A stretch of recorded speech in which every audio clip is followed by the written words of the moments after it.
সম্মানিত দেশবাসী, আজকে বাংলাদেশ ইসলামী ছাত্র শিবিরের সংক্ষিপ্ত ইতিহাস নিয়ে আলোচনা করছি। কারণ বাংলাদেশ ইসলামী ছাত্র শিবির ডাকসুতে নির্বাচিত হয়ে আলোচনায় এসেছে।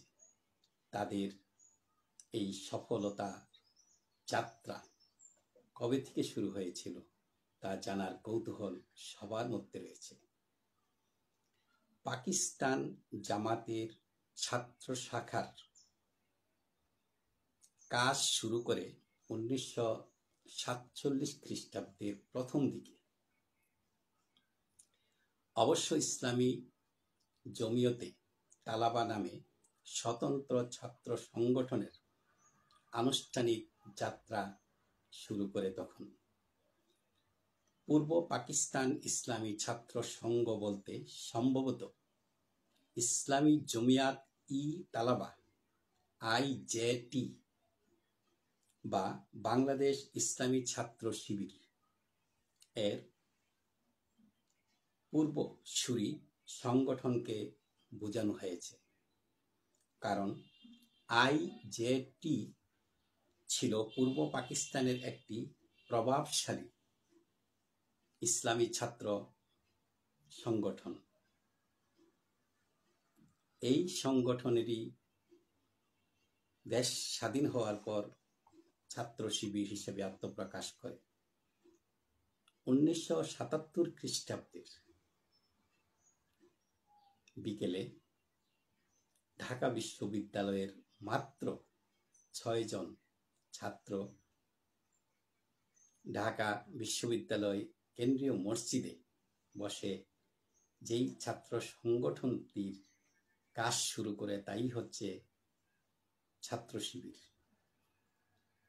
1977 সালের এই বাংলাদেশ ইসলামী ছাত্র শিবিরের যাত্রা শুরুর পর ঢাকা বিশ্ববিদ্যালয়, রাজশাহী বিশ্ববিদ্যালয়, চট্টগ্রাম বিশ্ববিদ্যালয়, জাহাঙ্গীরনগর বিশ্ববিদ্যালয় সহ বিভিন্ন কলেজ এবং বিভিন্ন শিক্ষা প্রতিষ্ঠানে শিবিরের শাখা বা সংগঠন বা ইউনিট হতে থাকে।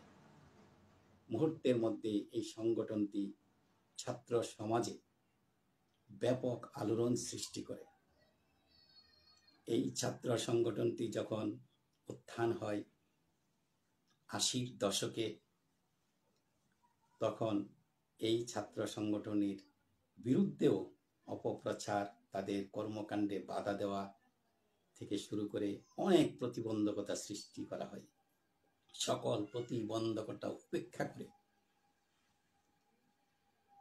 ঢাকা বিশ্ববিদ্যালয় কেন্দ্রীয় ছাত্র সংসদ ডাকসুতে যেই বিজয় অর্জন করেছে তা সর্বমহল থেকে প্রশংসিত হয়েছে।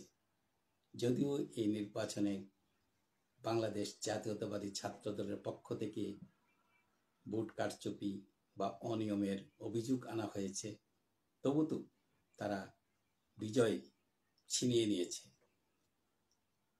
এই ছাত্র সংগঠন তারা কিভাবে ডাকসুকে পরিচালনা করে, ডাকসুতে কি অবদান রাখে, সেদিকে সবার দৃষ্টি। আমরা আশা করছি ভালো কিছু একটা উপহার দিবে।